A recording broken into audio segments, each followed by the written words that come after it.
If you're an investor, you know that the first half of 2023 has been much better for financial assets than the rocky market environment that we experienced in 2022.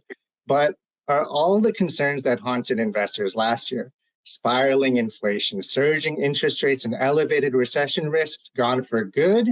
Or is this just the calm before the storm?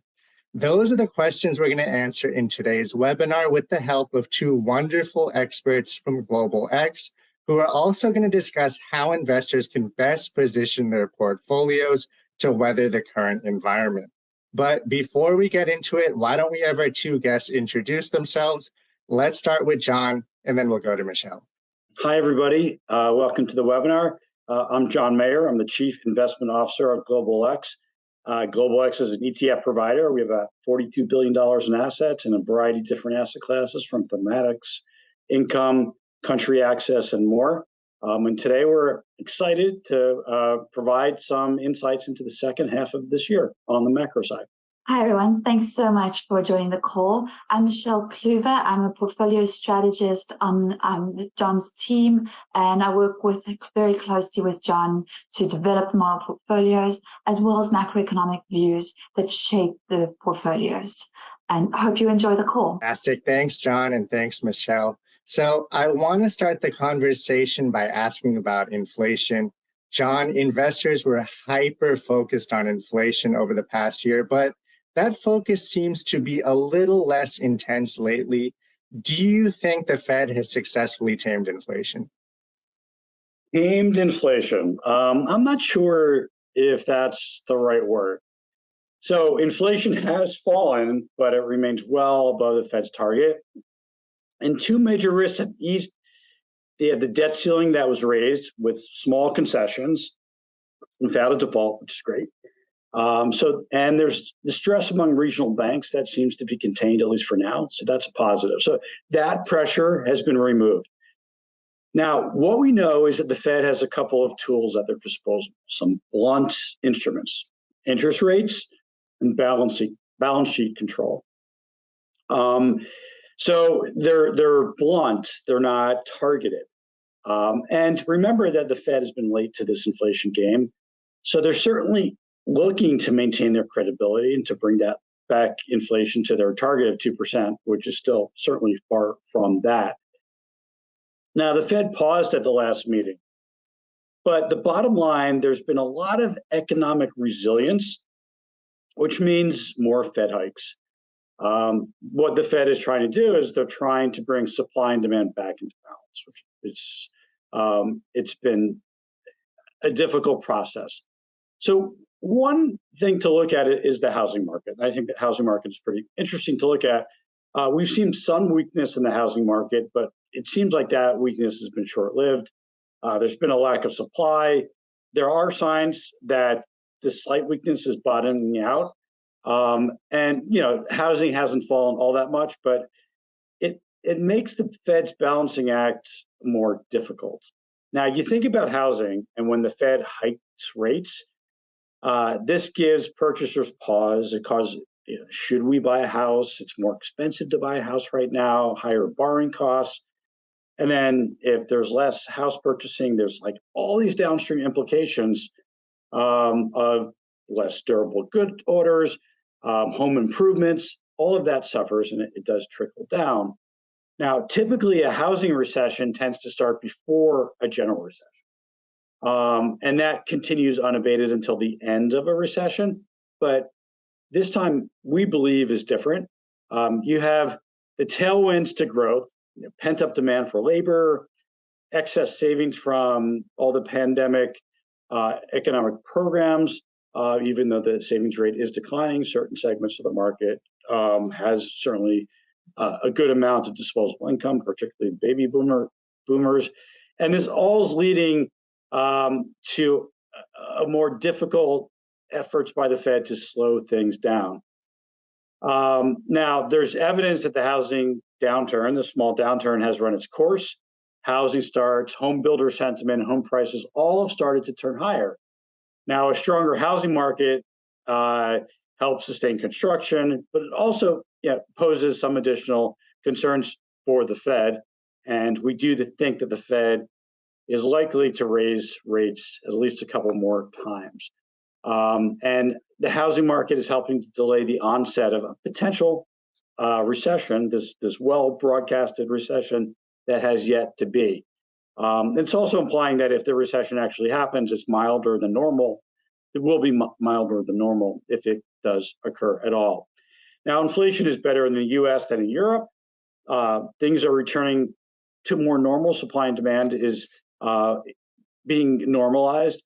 But there are certainly sticky components like service and labor. But if you look beyond the US, inflation is more of an issue. You look at today, the Bank of England hiked rates to combat inflation. So inflation is a global concern overall. I'm going to stop there. Michelle, do you have any thoughts on the labor market and its implication for interest rates and Fed policy going forward? Yeah, thanks, John. That's a really good point. Labor market tightness has certainly been a factor that's contributed to the resilience of the US economy, with non-farm payrolls remaining strong year to date and employment rising by an average of 314 workers per month, 13,000 workers per month. Employment data in both April and May have surprised the upside, and challenges hiring training workers over the last few years have combined with current labor market tightness to deter companies from laying off workers as sales slowed. This labor hoarding has altered the nature of this economic slowdown, adversely impacting labor productivity while supporting short-term consumption. As reflected on the charts at the bottom left, we are currently seeing 2 job listings per unemployed. This is very close to the peak from last year, and we're starting to see some signs of softening in the labor markets. Initial and continuing jobless claims are starting to trend upward to more normal levels. Additionally, wage inflation is starting to normalize. The tight labor market kept the Fed in the spotlight. Inflation can become entrenched through elevated wage inflation's expectations. And what we have seen recently is US wage growth peaked at 14.8% in April 2021, but has since actually reduced to 5.6%, which is encouraging on the inflation story, but there is still work to be done. After 10 consecutive rate increases, the Fed held interest rates constant at their June FOMC meeting, but this was a really hawkish hold.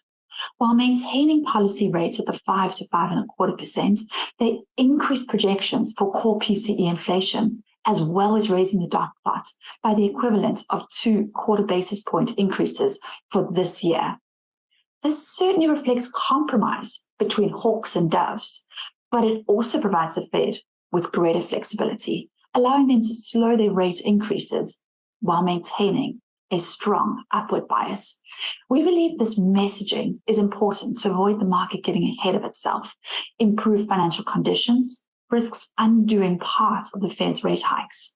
As such, controlling expectations is really important as the Fed slows their rate rising trajectory. Great. Michelle, you used the word resilience. So, John, I want to ask you about that. One thing that has astounded me is we've seen 500 basis points of monetary policy tightening in just a little over a year, yet US economic growth has been remarkably resilient. What has driven this resilience, and how does that play into your economic views for the rest of 2023?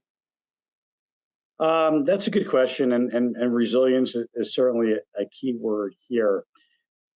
There's a number of factors that are playing into the resilience, and one, and then everybody's talking about it, so I'm going to kind of jump right into that because it feeds into the CapEx story. But let's start with the AI story. It's taken a life of its own.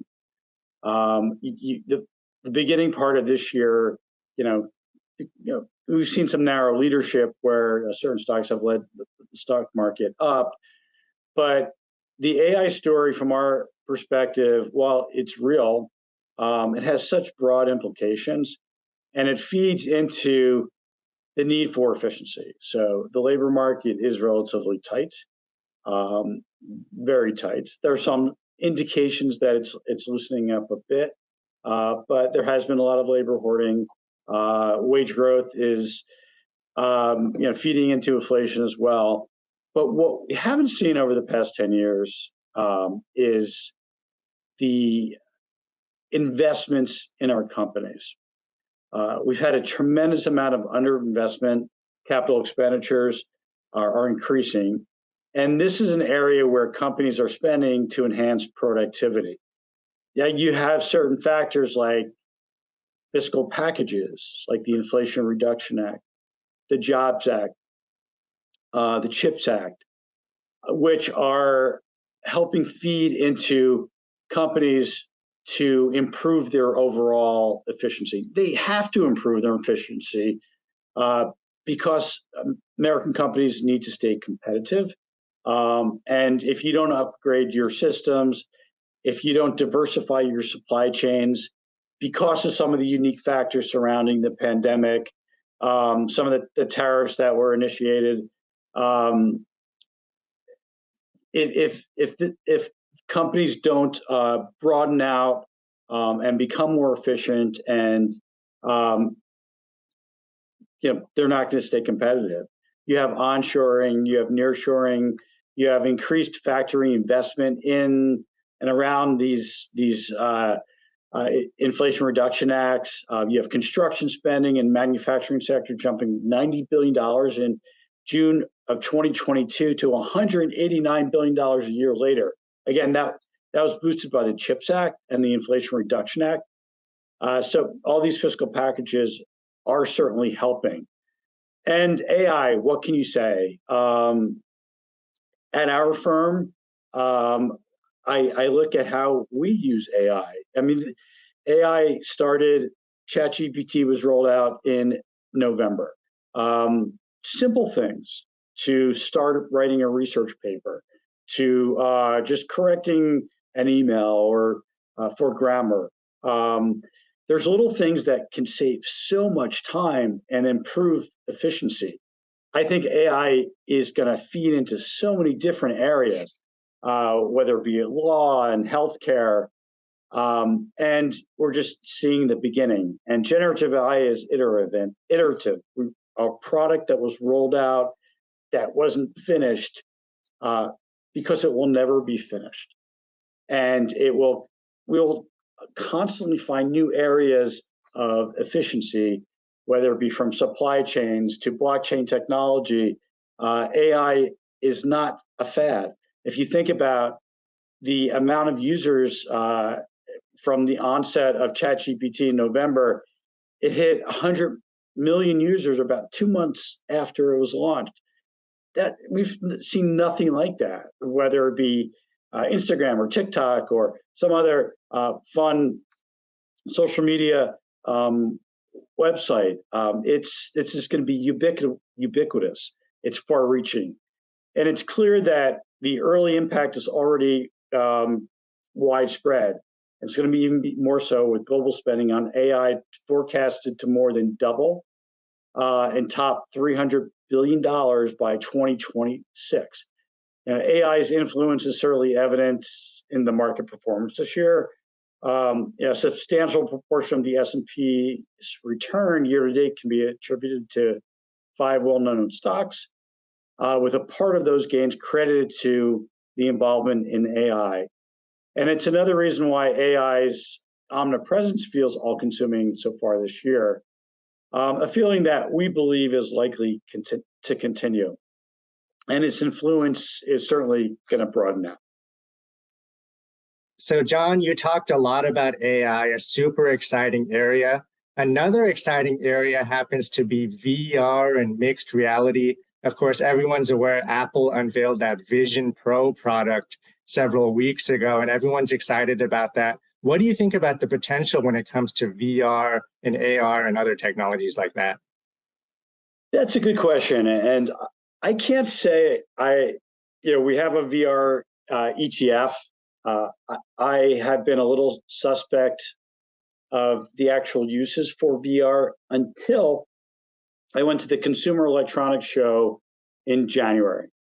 That started my greater interest and relevance from my perspective of the VR technology, the emerging VR technology in different areas. First of all, I bought my son an Oculus.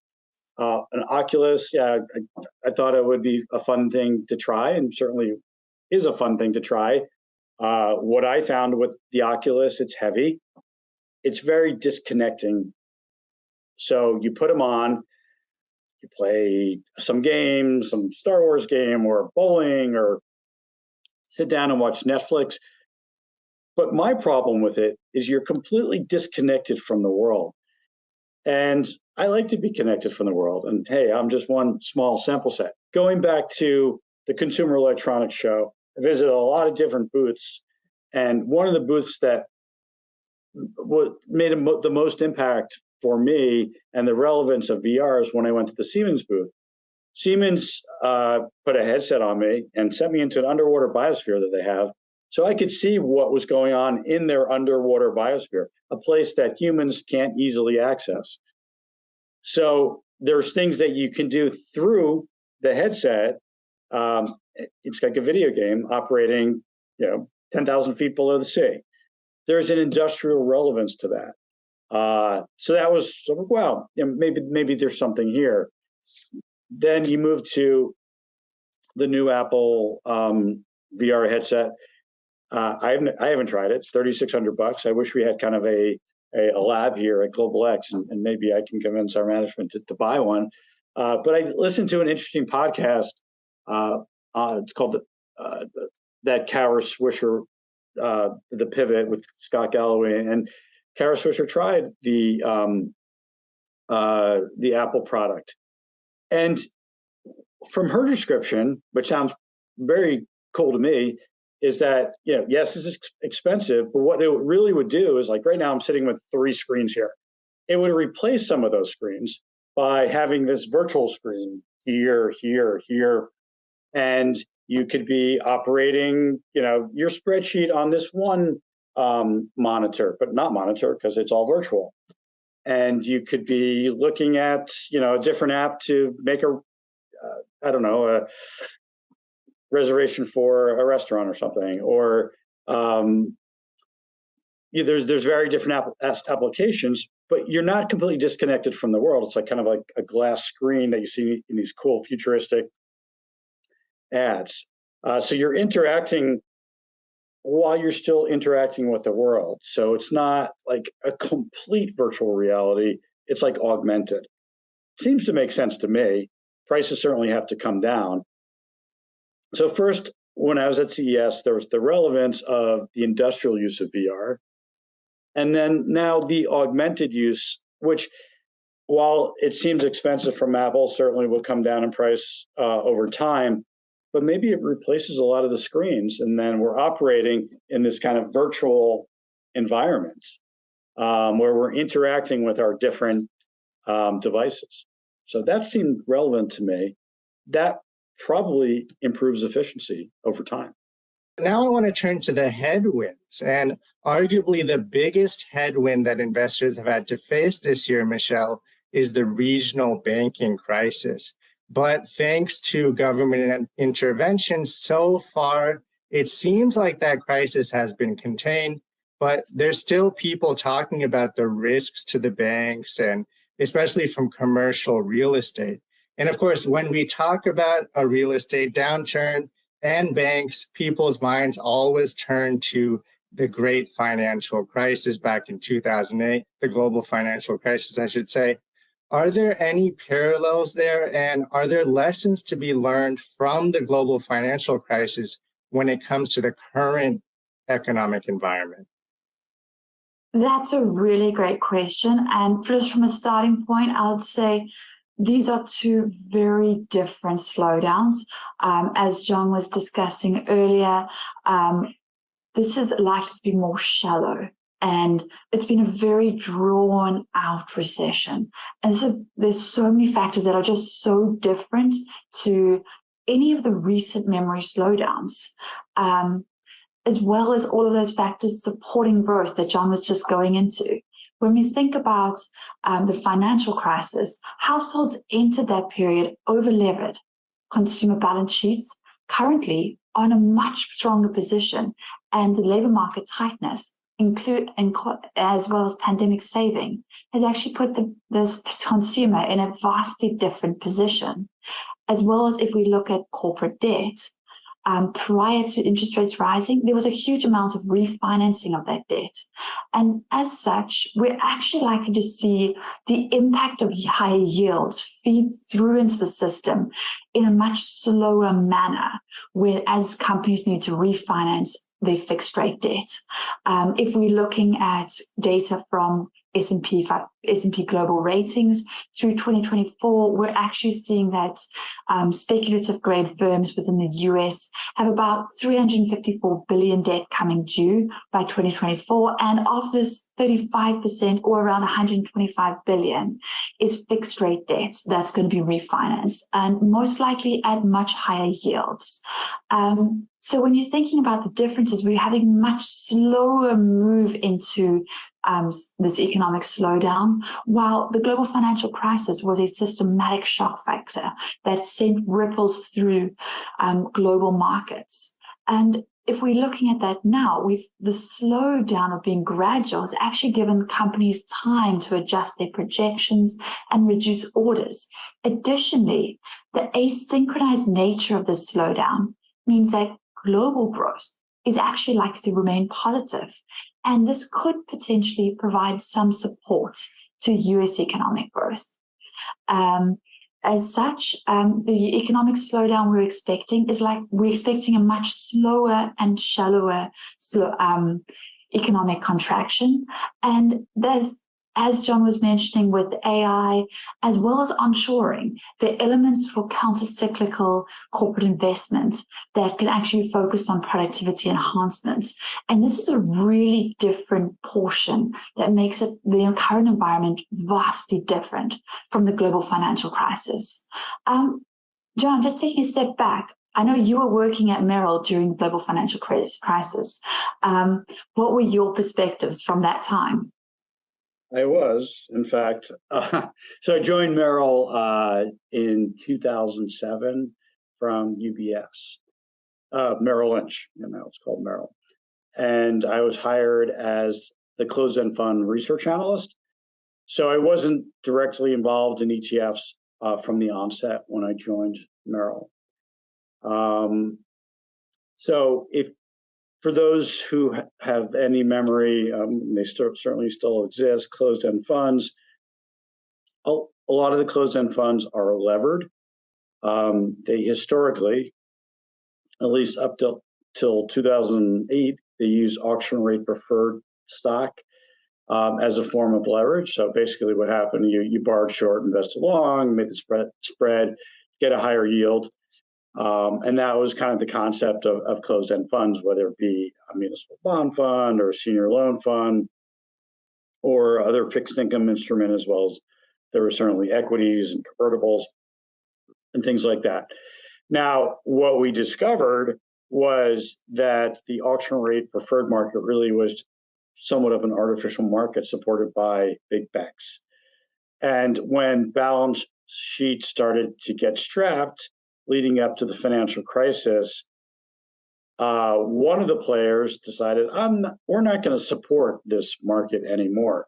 So what happened was you saw a collapse or a lack of trading in the auction rate preferred markets.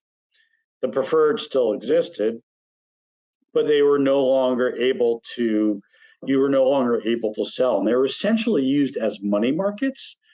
So there was billions and billions of dollars of individual money that were locked up in these auction rate preferred market, freezed up in a day.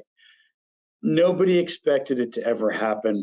No one fully understood what this market was in terms of the support that was provided, the artificial support that was provided by the big banks.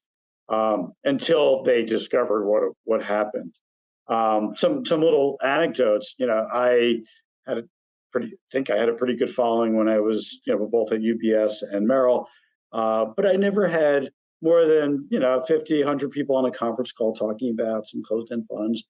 when this happened, I think I had 700 to 1,000 people on a call, several calls. Everybody was concerned because their money or their clients' money were locked up in these auction rate preferreds, mine included. It was what I discovered is that the bank's balance sheet was super important to this market. That was kind of the beginning signs. And it was caused a lot of concern. So that was very scary. And then I obviously lived through Bank of America purchasing Merrill Lynch, the integration of Merrill Lynch into Bank of America, ultimately now is called Merrill. But that was kind of the most poignant part for me with respect to kind of my connectivity. And there was, billions and billions of dollars that were impacted of what people thought were very, very safe investments, but were not. Now, this period we're in right now does not feel at all like 2008. There's certainly lots of economic concerns. We have not lived through higher interest rates like this in a very, very long time, certainly not in my career. And the market is contextualizing that. But what we are feeling right now is an economic slowdown, but it is seemingly less than expected. Very interesting. Each period is so unique, and some periods rhyme, but they don't line up exactly. And certainly none of us have lived through a global pandemic and the after effects of it. So. Great. Well, I really appreciate that firsthand account of what it was like back then. It was truly an unprecedented period. So, John, you said it's nothing like that today, but even so, do you expect the US economy could slide into a recession, even if it's just a mild one? And if so, what are the key expectations for how this recession is going to evolve and how is it going to impact markets? So everybody says we're going to have a little recession, right? But we haven't had it yet. We've certainly had a earnings recession. I think the odds are we will see a shallow recession. But there are forces that are fighting this recession. We expect a flatter economic slowdown given the strength of the consumer and improving market conditions. Today, the consumer is healthy. There are savings in different segments of the market, although savings have been drawn down because there was a lot of different programs in the pandemic. Leverage is still low. Household financial obligations have ticked higher, but we still see them well below historical levels. Now, I talked about housing earlier. Most are locked in at these really low rates, 2.5% to low 3% for 30 years. So the consumer is still feeling wealthy, given housing prices. Now, things will happen. Certain people will have to sell, life changes. So over time, people will have to move into higher mortgage rates potentially, and that certainly will impact spending power. But we've already gone through this prolonged period of deleveraging post financial crisis, and banks are well capitalized. Regional banks remain somewhat vulnerable, but there's less systemic risk. It seemed rather contained. There was certainly a lot of concern, but it does seem to have been contained, and the Fed certainly helped out through discount windows. Valuations are back near 10-year averages. And remember, what is a stock price? It's a cash flow of future earnings. Markets are forward-looking. The earnings recession we realized in Q1 and 2 consecutive declines. Well, we're already seeing expectations are already ticking higher. Forward returns are typically positive following earnings recessions. The worst of the earnings recession likely occurred in the first quarter. So the market may already be is possibly looking past it. So we did have a big drawdown last year, and the markets have been reacting positive this year.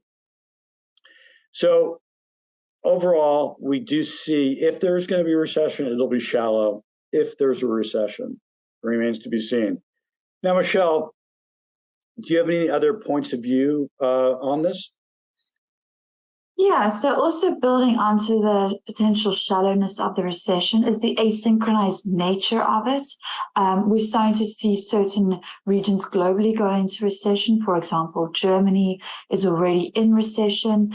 And given that different regions are going into recession at different times, this supports overall global growth, which is also beneficial through trade. And so that's another area that's actually helping support consumption during this period. And then obviously, as you mentioned earlier, there's still that counter-cyclical spending across the economy in key areas, particularly relating to onshoring and artificial intelligence.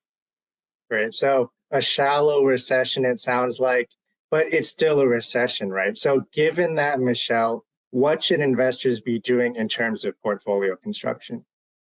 That's a really great question. And so building on what John was discussing, we really believe that the market and the economy may be at different stages of the cycle, with economic growth slowing while the market's already experienced that earnings recession and is starting to see improving earnings expectation. While in a typical recession, it's important to position defensively and increase exposure to those high quality areas with solid cash flows and strong balance sheets. However, given the drawn out nature of this slowdown, improved earnings expectations, and continued productivity-focused investments, we believe a different playbook may be necessary, one that focuses on diversification. We currently believe it's important to focus on three key areas: a defensive quality core, dedicated exposure to key growth areas, and some targeted cyclical exposure. Starting with the defensive quality core, this establishes a solid core that's well positioned for its economic growth slowdown, but it's also likely to be sluggish as expectations improve. It's tilted towards areas that are less sensitive to economic growth, such as staples, healthcare, or utilities. This foundation is complemented by a quality focus that looks at balance sheet strength and cash flow strength. Dedicated exposure that benefits from investments in AI, onshoring, infrastructure can complement this core to providing exposure to the most important current structural trends. Productivity enhancements and pivoting with the waves of technological change are an important part for companies to remain competitive longer term. AI is a revolutionary technology that's likely to set off a productivity arms race as companies pivot to maintain and fortify their competitive advantages in this rapidly changing world. And this applies at both the corporate and national level, as there are economic benefits as well as geopolitical benefits that can accrue to the regions leading this technology. And this is likely to result in a CapEx cycle that has lower dependence on the economic cycle. This CapEx cycle provides support for more cyclical areas of the market. As such, although cyclical exposure has historically underperformed during recessionary environments, we believe it's important to include some targeted cyclical exposure. Counter-cyclical investments, combined with the asynchronized economic slowdown, is likely to support cyclical market areas more than a typical economic contraction. Commodities, and particularly industrial commodities, currently reflect expectations for a more severe economic pullback, potentially offering pockets of value. While commodity demand expectations have decreased, these are areas where supply is limited and commodities remain essential for multiple key structural trends, such as infrastructure investment, onshoring, clean energy revolution, as well as even the increased investment in AI. Through focusing on these three areas, investors can position for the slowdown while also having exposure to key growth areas that could potentially help the US economy, maybe even avoid an economic downturn. John, do you have any additional perspectives on positioning? I do. And I agree with everything that you said. And, recessions are if we actually hit a recession or just a slowdown, it's a normal part of the business cycle. It provides you, an investor, a financial advisor, the opportunity to evaluate and reset, and look at the short part of this business cycle, the economic cycle. We believe it's really important to maintain exposure throughout the cycle. Current structural changes are encouraging companies to invest through this cycle to build their competitiveness in this global market that's changing. The CapEx cycle is really strong, and that's kind of this unique factor in this earnings recession.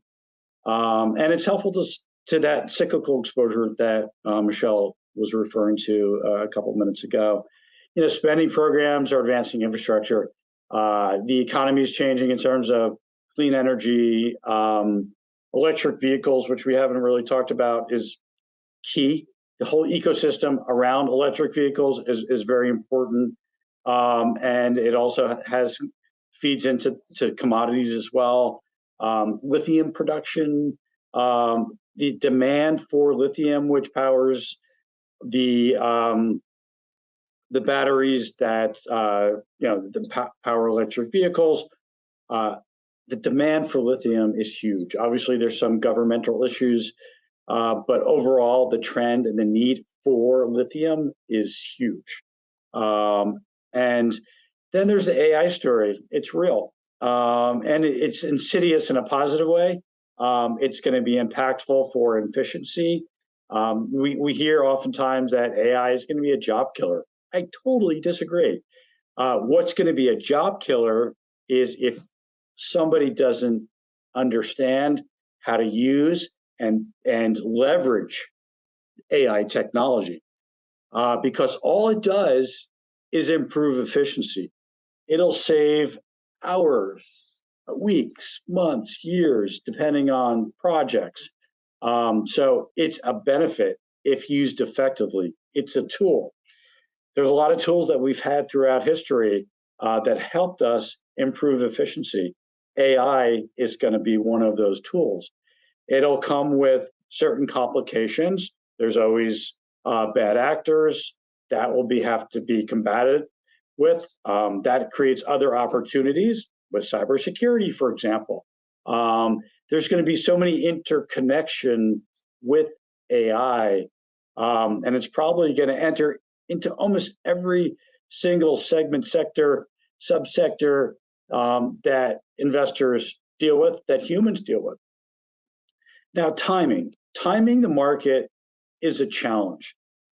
The best investor has a hard time timing the market. Sure, some people get it right, but for the most part, that's not how we think about investing. That's how most people should think about investing in terms of timing the market. Sure, tilting towards certain sectors and focusing on quality right now certainly makes a lot of sense given higher interest rates and companies that are less reliant on the capital markets, of course. Those are kind of known factors. But coming in and out of the market because you think certain events are going to happen is very difficult. Just think of the big drawdown last year, the big increase in the market this year. Hard to predict when that's going to happen. The market focuses on the future. It focuses on future drivers. And if you miss a few key days in the market, you can't make up those days. So our suggestion, as always, as portfolio managers, is to stay invested, but read the tea leaves in terms of whether it be interest rates or regulations or whatnot. And us as providing advice to financial advisors, having portfolios, we believe we provide those cues. Now, I want to shift gears a little bit and talk about one specific strategy that has been very popular this year, and that is covered call ETFs. These have been some of the most popular ETFs this year. Why is that? Why is that? And they certainly have been popular. We have several products that have been of interest to many different participants in the market. Now, investors are always looking for differentiated yield, especially during times of market uncertainty. And in some ways, you always have market uncertainty. Nothing is ever clear cut. But when you potentially could have a distribution of 12%, that's very attractive, especially when you have aging demographics. And for a very long time, we lived in a world where there's virtually no interest rate availability. Now there are options. Money markets are yielding approximately 5%, but some of the covered call funds are yielding more like 12%. And there's different composition of those distributions. Now, there's a range of options out there for high income MLPs, REITs, high dividend paying stocks, but covered call funds can benefit investors in a range bound market. The market certainly has moved up a good amount this year. We think that the market could be more range bound at current levels. And what you're doing with a covered call fund, you're trading your upside. So you're capping your upside in a sense for that high distribution rate. And you're cushioning your downside by the option premium received. And that is very attractive to investors. It also can benefit from underlying stock gains because premiums rise with volatility. Investors enjoy the high yield. We have seen significant flows into our products and other products in this space. We expect that to continue. And the best market for these type of products is a range-bound market. So John just talked about 12% yields. That is really, really high. How should advisors go about including these higher yielding strategies within a diversified portfolio? Sumit, that's a really good question. When looking at high yielding portfolios, both your exposure and yield diversification are extremely important. As John mentioned, covered calls are a great way of providing yield, but are also a good way to diversify your sources of yield due to how the level of your yield actually relates to market volatility rather than corporate earnings. However, from a total return perspective, covered calls are capped on the upside. As such, it's really important to complement this with exposures that actually provide diversification as well as your upside potential. At Global X, we have an equity income portfolio.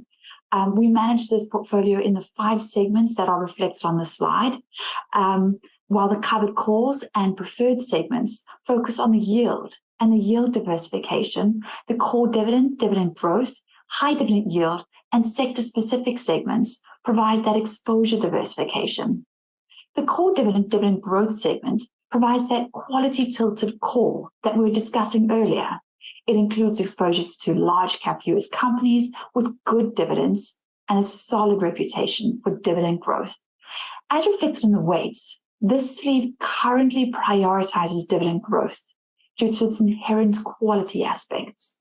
This is complemented by a small exposure to very high yielding equities. Currently, we have an underweight to this sleeve due to the portfolio's current emphasis on quality. Within the segment, this current tilt towards MLPs, as we believe energy infrastructure remains critical as a growth area, particularly as Europe is still transitioning towards their energy independence. And the final segment that provides exposure diversification is the sector-specific segment.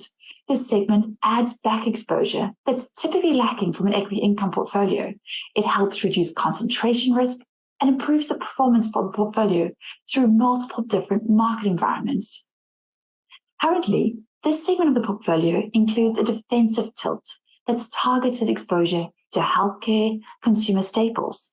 Additionally, it also includes exposure to infrastructure development, as we believe this is an area that stands to benefit from key structural trends.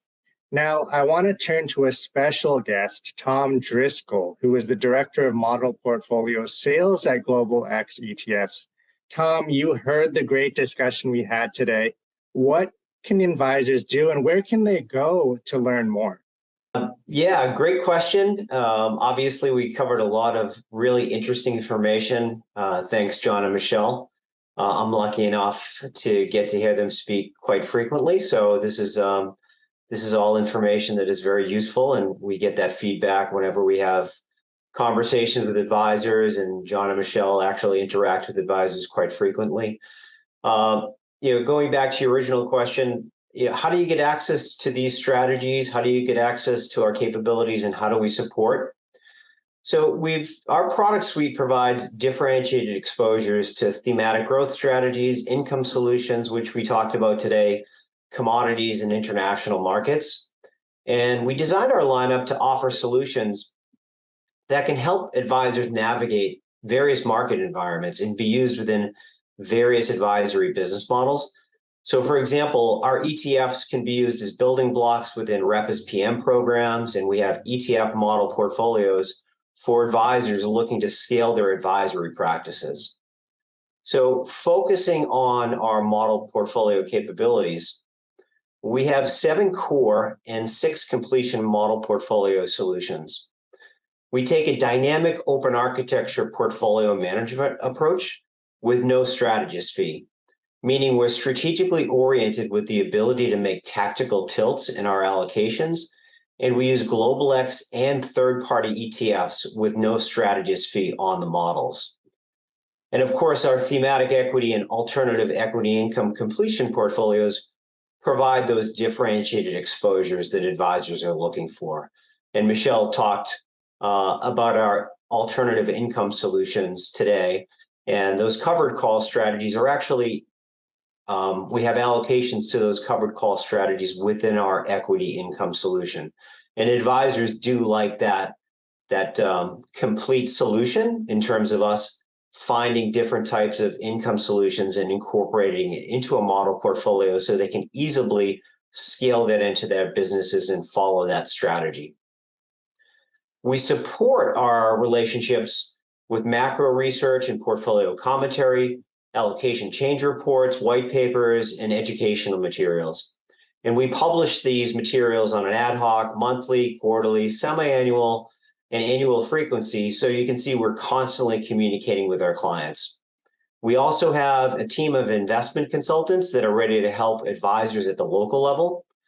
And on our Global X website, we have an advisor login where financial professionals can access this information on the model portfolios via an advisor login. And finally, our model portfolios are also available on various third-party platforms such as GeoWealth, InvestNet, LPL, TD, /Schwab, SmartX, and Orion. So advisors have the ability to use our strategies via our advisor login. So if they prefer using our paper model solution and they want to actually implement the strategies on their own because they're running their own models, or if they'd like to outsource and scale their business through a managed account solution, they can access us through those platforms. So we really like to work with advisors within their practices. So we provide our intellectual property, our model portfolios, and our ETFs, and we will provide the best solution for those advisors to make sure it works with their business. Fantastic. Sounds like a ton of great resources. Thanks, Tom. We're going to have to leave it there. John, Michelle, and Tom, it's been an absolute pleasure. Thanks so much for sharing your insights with us. Thank you to everyone tuning in today. A replay of this webinar will be available on demand in the Media Center section of the ETF.com website. Have a great day and see you next time.